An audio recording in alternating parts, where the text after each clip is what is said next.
Hello friends, welcome back to my YouTube channel. PYQ की series में हम लोग ईयर 2000 के क्वेश्चंस को प्रैक्टिस कर रहे थे, जिसमें प्रीवियस वीडियो में हमने क्वेश्चन नंबर 57 तक कंप्लीट कर लिया था एंड 58 नंबर क्वेश्चन से आज हम लोग कंटिन्यू करेंगे। So let's start. Question number 58 है एंड ये जो क्वेश्चन नंबर 58 है ये मोस्ट रिपीटेड क्वेश्चन है। मल्टीपल टाइम्स ये क्वेश्चन रिपीट हुआ है, जैसा कि देख सकते हैं। UGC NET 2012, PGT 2000, NVS TGT 2014, GIC lecturer 2016, KVS 2014, Uttarakhand higher assistant professor 2017। ये इन सभी एग्जाम में आया हुआ क्वेश्चन है। क्या क्वेश्चन है? The pen is mightier than the sword. This is an example of. ये जो लाइन दी गई है ये हमें बताना है कि किस फिगर ऑफ स्पीच का ये एग्जाम्पल है।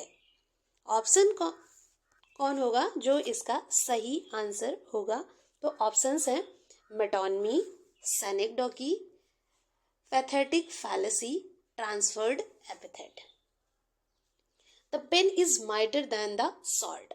पेन को यहाँ माइटर यानी अधिक ताकतवर बताया गया है सॉर्ड से, तलवार से। Clear friends?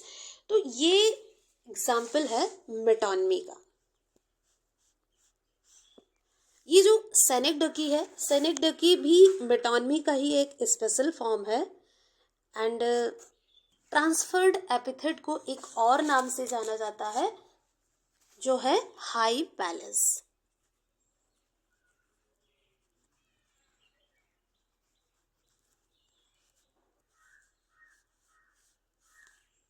Clear friends? Next question पे चलते हैं। क्वेश्चन नंबर 59 है, ये भी फिगर ऑफ स्पीच से ही है।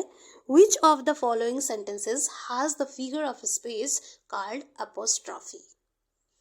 तो ये जो ऑप्शन दिए गए हैं इनमें से हमें बताना है कि कौन सा ऑप्शन है जो अपोस्ट्रॉफी का एग्जाम्पल है। क्या है options? Patriotism, what order are done in your name. Option number B है all that glitters is not gold, my love is a red red rose, man is the measure of all things. तो apostrophe का जो sentence है वो है option number A, यानी कि option number A में अपोस्ट्रॉफी का यूज हुआ है। ये जो अपोस्ट्रॉफी है इसमें क्या होता है कि किसी लाइफलेस पर्सन को या फिर थॉट को या किसी थिंग को डायरेक्ट एड्रेस किया जाता है। जैसे कि इस सेंटेंस में पैट्रोटिज्म यानी कि देशभक्ति, जो कि ना तो कोई प्रेजेंट पर्सन है ना ही कोई थॉट है, बट फिर भी इसको डायरेक्ट एड्रेस किया गया है। पैट्रोटिज्म यानी कि देशभक्ति। तो अगर हम एपोस्ट्रॉफी को पढ़ रहे हैं तो इसके कुछ और एग्जाम्पल को देख लेते हैं। जैसे कि एक है डेथ कम सून। तो यहाँ पे डेथ को एड्रेस किया जा रहा है। एपोस्ट्रॉफी के और एग्जाम्पल हैं जैसे कि liberty, why are you so dear. तो यहाँ लिबर्टी को डायरेक्ट एड्रेस किया जा रहा है, जबकि लिबर्टी ना ही कोई जीवित पर्सन है, ना ही कोई प्रेजेंट पर्सन है और ना ही कोई वस्तु है, बट फिर भी यहाँ उसको डायरेक्ट एड्रेस किया जाता है। अगर इसको सिंपल शब्दों में समझें तो किसी लाइफलेस पर्सन या फिर अनुपस्थित व्यक्तियों या किसी व्यक्तिकृत वस्तु या विचार के प्रति डायरेक्ट संबोधन को ही अपोस्ट्रॉफी कहा जाता है।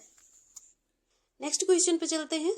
क्वेश्चन नंबर 60 है, which of the following words is onomatopoeic. Option है wear, wag, carry, fair.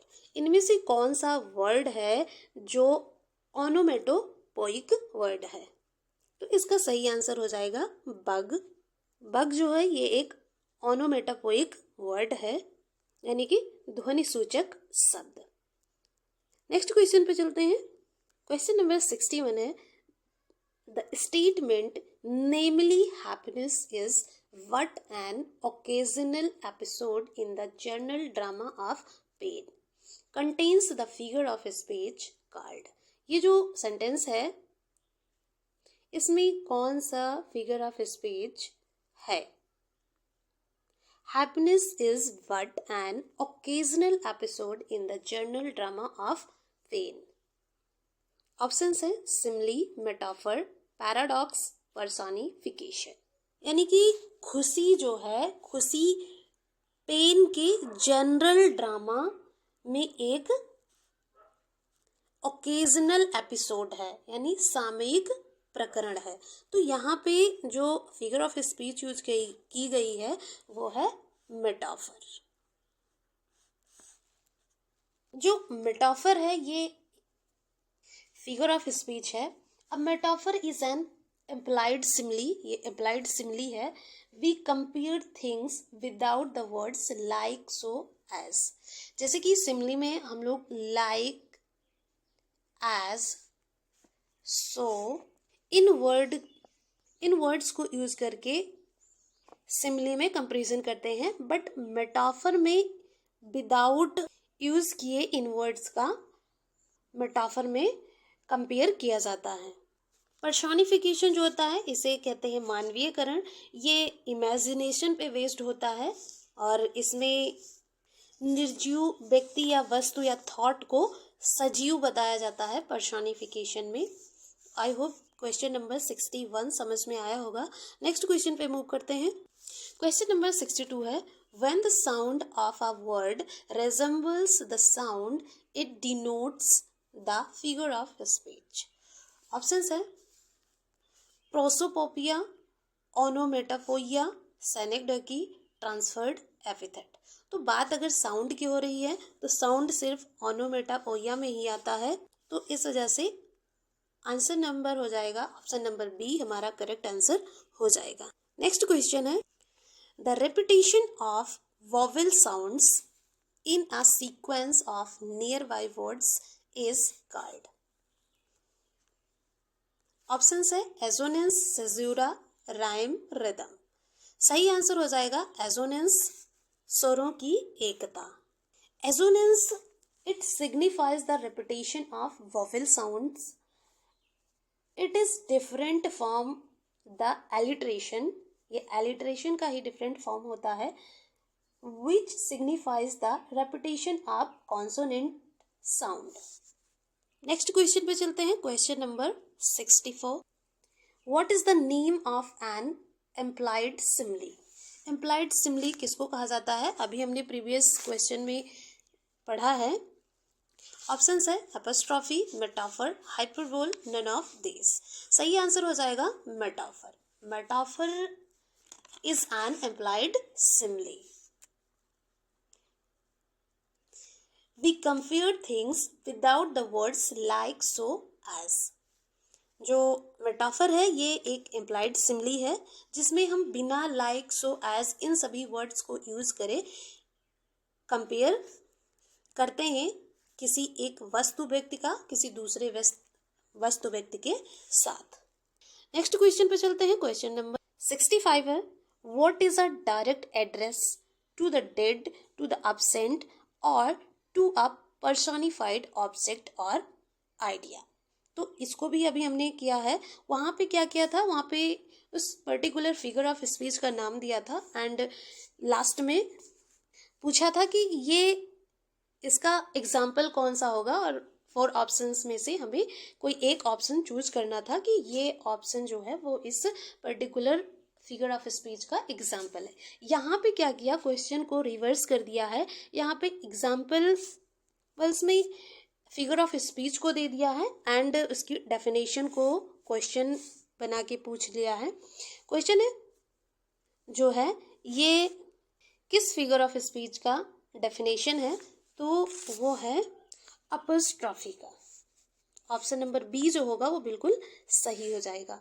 Next question पे चलते हैं। क्वेश्चन नंबर 66 है, what is the figure of speech when the real meaning is exactly the opposite of that which is expressed by words apparently। तो वो कौन सी figure of speech होती है जिसमें किसी रियल मीनिंग को, यानी रियल मीनिंग वास्तविक अर्थ के शब्द के द्वारा जो एक्सप्रेस किया जाता है वो व्यक्त अर्थ के बिल्कुल ही ऑपोजिट होता है।